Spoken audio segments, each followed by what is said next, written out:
హల్లెలూయా. ప్రభునందు ప్రియ దేవుని పిల్లారా, నేటి వాక్య ధ్యానము కొరకు మిమ్మల్ని ప్రేమతో ఆహ్వానిస్తూ ఉన్నాను. నేటి వాక్య ధ్యానముగా కొరింథీయులకు రాసిన 2వ పత్రిక 8వ అధ్యాయము 21వ వాక్యాన్ని ధ్యానం చేద్దాం. ఏలయనగా ప్రభువు దృష్టి యందు మాత్రమే గాక మనుష్యుల దృష్టి యందును యోగ్యమైన వాటిని గూర్చి శ్రద్ధగా ఆలోచించుకొనుచున్నాము. ఆమేన్. ప్రభునందు ప్రియ దేవుని పిల్లారా, చదువుకునబడిన లేఖనమిత్తమే ప్రార్థన చేద్దాం.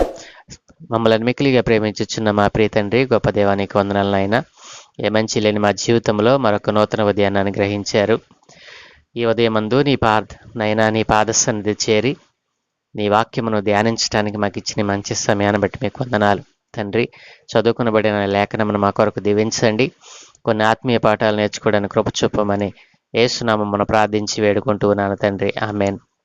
ప్రభునందు ప్రియ దేవుని పిల్లారా, చదువుకునబడిన లేఖనమును పరిశీలన చేసినట్లయితే, ఏలయనగా ప్రభువు దృష్టి యందు మాత్రమే కాక మనుష్యుల దృష్టి యందును యోగ్యమైన వాటిని గూర్చి శ్రద్ధగా ఆలోచించాలి. ప్రభువు దృష్టి యందు మాత్రమే కాక మనుష్యుల దృష్టి యందును యోగ్యమైన వాటిని గూర్చి శ్రద్ధగా ఆలోచించాలి. యోగ్యమైన శ్రద్ధగా ఆలోచన. ప్రియ దేవుని పిల్లలారా, మనము సంగమనకు వెళ్ళినప్పుడు కానీ, మన విశ్వాస జీవితంలో మనం ప్రయాణం చేస్తున్నప్పుడు కానీ, మనము సంగమనకు వెళ్ళినప్పుడు మాత్రమే కాక, మరి విశ్వాసులతో మనము కలిసి జీవించుచున్నప్పుడు మాత్రమే కాక, మనము ప్రభు దగ్గర మరి నటిస్తూ బయట మరొక రకమైనటువంటి ప్రవర్తన కలిగిన వారమే ఉండకూడదు. ప్రియ దేవుని పిల్లలారా, మనము ప్రభు సన్నిధికి వెళ్ళినప్పుడు మాత్రమే పరిశుద్ధులుగా కనబడి, మరి ప్రభు సన్నిధిలో ఆ గంట సేపో, ఆ 2 గంటల సేపో మనము విశ్వాసాన్ని కనపరిచి, మరి ప్రభు సన్నిధి నుండి మనం బయటికి వచ్చిన వెంటనే మరి యోగ్యమైన మరి మంచి లక్షణాలను మరి మనలో కలిగి ఉండకపోతే, ప్రియ దేవుని పిల్లారా, అది ఎంత ప్రమాదమో. మనకు తెలియకనే మనం చేస్తున్నటువంటి ఈ దోషము, మరి ఈ యొక్క చెడ్డ ఆలోచన, ఈ చెడ్డ క్రియ అనేటువంటిది ఎంత భయంకరమైనదో ఎప్పుడైనా ఆలోచన చేశారా? మనం ప్రభు దృష్టి యందు మాత్రమే కాక మనుష్యుల దృష్టి యందును, మనము సన్నిధిలో మాత్రమే కాకుండా బయటికి వచ్చినప్పుడు కూడా మన పరిశుద్ధతను, మన విశ్వాసాన్ని మనం కాపాడుకోవాలి. మరి భక్తుడు అంటూ ఉన్నాడు, మేము ప్రభు దృష్టి యందు మాత్రమే కాక మనుష్యుల దృష్టి యందును యోగ్యమైన వాటిని గురించి శ్రద్ధగా ఆలోచిస్తున్నారట. కాబట్టి ఈ రోజున ప్రతి విశ్వాసికి, యేసును మరి సొంత రక్షకునిగా అంగీకరించిన ప్రతి విశ్వాసికి, ప్రతి క్రైస్తవునికి ఉండవలసినటువంటి లక్షణము ఇదే. కాబట్టి ఈ రోజున మనం సంఘములో, సహవాసములో మనం చూస్తూ ఉన్నాము, మరి సేవకుని ఎదుట, మరి బోధకుని ఎదుట తమ విశ్వాస్యతను కనపరుస్తూ ఉన్నారు. కానీ అదే విశ్వాస్యతను తోటి విశ్వాసుల దగ్గర, మరి క్రీస్తును ఎరుగినటువంటి అన్యజనుల దగ్గర దానిని చూపలేకపోతా ఉన్నారు.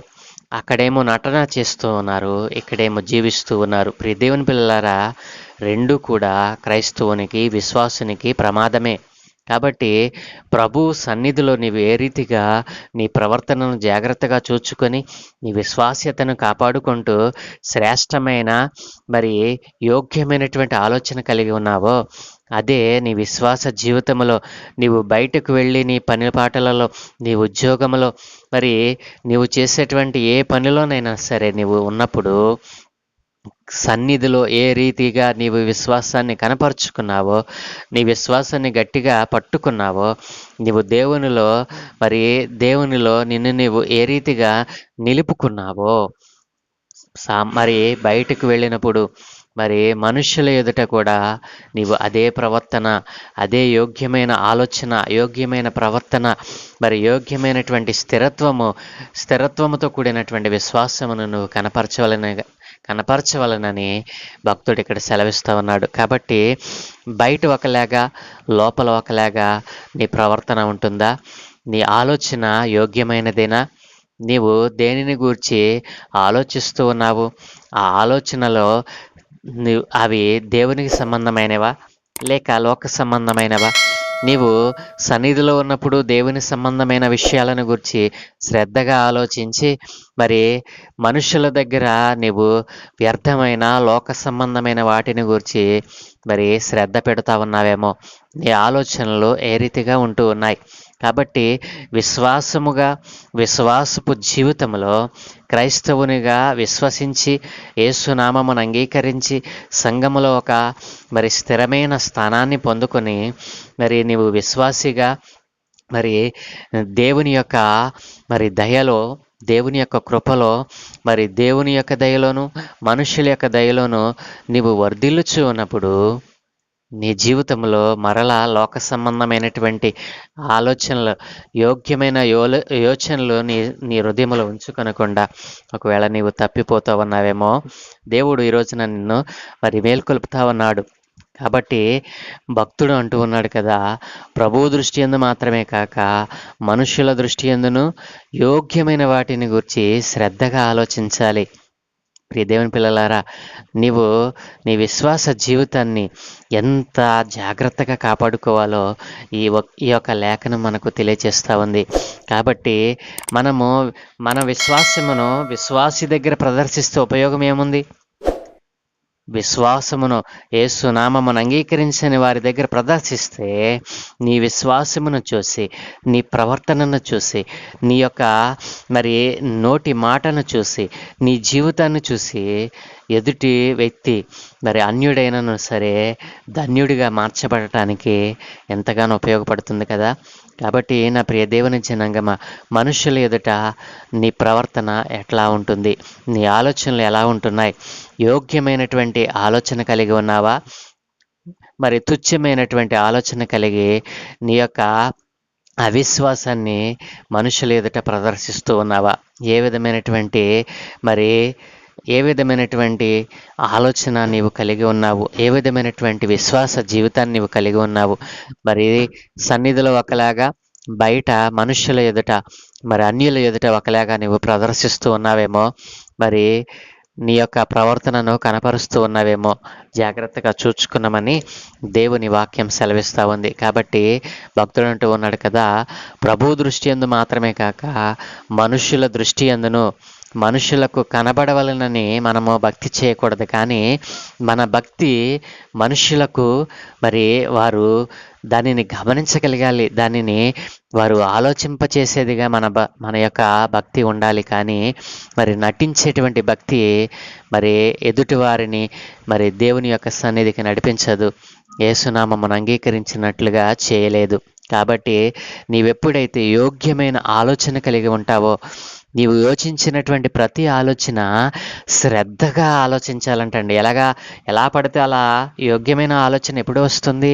శ్రద్ధగా దాని మీద మనసు పెట్టినప్పుడు మాత్రమే అది మనకు లభిస్తుంది. కాబట్టి మనుషుల దృష్టి యందు నీ ప్రవర్తన యోగ్యమైనదిగా ఉండాలి, నీ ఆలోచన యోగ్యమైనదిగా ఉండాలి, నీ యొక్క భక్తి యోగ్యమైనదిగా ఉండాలి, నీ యొక్క విశ్వాస జీవితము ఎదుటి వ్యక్తిని ఆకర్షించేదిగా ఉండాలి. కానీ నీవు కూడా వారి వలె లోకముతో స్నేహం చేస్తూ లోక సంబంధమైనటువంటి ప్రవర్తన, లోక సంబంధమైనటువంటి ఆలోచనలు కలిగి వారితో మరి రెండు అర్థాలు ఇచ్చేటువంటి మరి వాటిని ఉపయోగిస్తూ నీవు జీవించినట్లయితే నీ విశ్వాస జీవితానికి అర్థము లేదు, దాని యొక్క ఏ విధమైన ఫలితము రాదు అని భక్తుడు సెలవిస్తూ ఉన్నాడు. కాబట్టి వారంట ప్రభు దృష్టి యందు మాత్రమే కాక మనుషుల దృష్టి యందు కూడా యోగ్యమైన వాటిని గురించి శ్రద్ధగా ఆలోచించారట.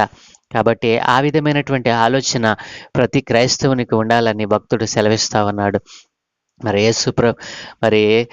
సామెతల గ్రంథము 3వ అధ్యాయం 4వ వచనంలో అంటూ ఉన్నాడు కదా, అప్పుడు దేవుని దృష్టి యందును మానవుల దృష్టి యందును నీవు దయనుంది మంచివాడవని అనిపించుకుంటావు. ఎప్పుడు? నీవు దేవుని దృష్టి యందు మాత్రమే కాక మనుష్యుల దృష్టి యందును మరి దేవునిని ఎరుగినటువంటి అన్యుల మరి దృష్టి యందును నీవు మరి మంచి ప్రవర్తన, యోగ్యమైన ఆలోచన కలిగి ఉన్నప్పుడు దేవుడు అంటూ ఉన్నాడు కదా, నీవు దేవుని దృష్టి యందును మానవుల దృష్టి యందును నీవు దయనుంది మంచి వాడవని అనిపించుకుంటావంట. ఎప్పుడైతే మనకు ఈ యోగ్యమైన ఆలోచన మన జీవితంలో ఉంటుందో మరి దేవుడు మనలను మంచివాడు అని మనకు సర్టిఫికెట్ ఇస్తాను అంటున్నాడు. కాబట్టి నా ప్రియదేవుని జనాంగమా, నీవు ఏ రీతిగా నీ విశ్వాస జీవితంలో కొనసాగుతూ ఉన్నావు? యోగ్యమైన ఆలోచన, యోగ్యమైన విశ్వాస జీవితము మరి నీలో ఉందా? అయితే నీవు దేవుని ఎరిగినటువంటి ప్రజల దగ్గర, నీవు దేవుని దగ్గర ఏ రీతిగా నడుచుకుంటున్నావో, దేవుని ఎరిగినటువంటి ప్రజల దగ్గర కూడా ఆ రీతిగా నడుచుకోమని దేవుని లేఖనం సెలవిస్తూ ఉంది. ఆ రీతిగా ప్రభు మిమ్మలను వృద్ధి పొందించునుగాక. వీరు దేవుని దృష్టి యందును మానవుల దృష్టి యందును మరి దయనొందిన వారై మంచివారని అనిపించుకొందురుగాక. ఆమెన్. ప్రభు నందు ప్రియ దేవుని పిల్లారా, ప్రార్థన చేద్దాం. మమ్మల్ని మిక్కిలిగా ప్రేమించుచున్న ప్రియ తండ్రి, గొప్ప దేవ, నీకు వందనాలు నాయన. ఈ రోజున మీరు మాకు నేర్పించిన ఈ శ్రేష్టమైనటువంటి నాయనా నీ వాక్య లేఖనమును బట్టి మీకు వందనాలు. అవును తండ్రి, అనేక మంది సంఘములో ఒకలాగా మరి అన్ని జనులలో ఒకలాగా వారు ప్రవర్తిస్తూ తమ విశ్వాస జీవితాన్ని తమకు తామే మోసం చేసుకుంటున్నారనేటువంటి విషయాన్ని వారు గ్రహించకుండా ఈ రోజున పడి చెడిపోతా ఉన్నారు తండ్రి. ఈ రోజున అలాంటి వారందరితో మీరు మాట్లాడారు నాయన. ఆ రీతిగా ఉన్నటువంటి వారి యొక్క ఆలోచనలను, వారి తలంపులను నాయన, వారి యొక్క తుచ్చమైన ఆలోచనలను యోగ్యమైన వాటిగా మార్చమని నీ సన్నిధిలో వారు ఎదిగి మరి వృద్ధిల్లినట్లుగా సహాయం దయచేయమని, నీ నామం ఎరిగిన వారు వారి జీవితాన్ని చూసి వారు కూడా మరలు కొల్పబడటానికి సహాయం దయచేయమని, ఈ దినమందు మేము చేయ పనులన్నిటితో మీకు అనుదృష్టి ఉంచి మీ దూతల కాపుతలను గ్రహించి మీరే మహిం పొందుకోమని యేసు ప్రభుల వారి ప్రశస్త నామమున ప్రార్థించి వేడుకుంటూ ఉన్నాము తండ్రి. Amen, amen, amen.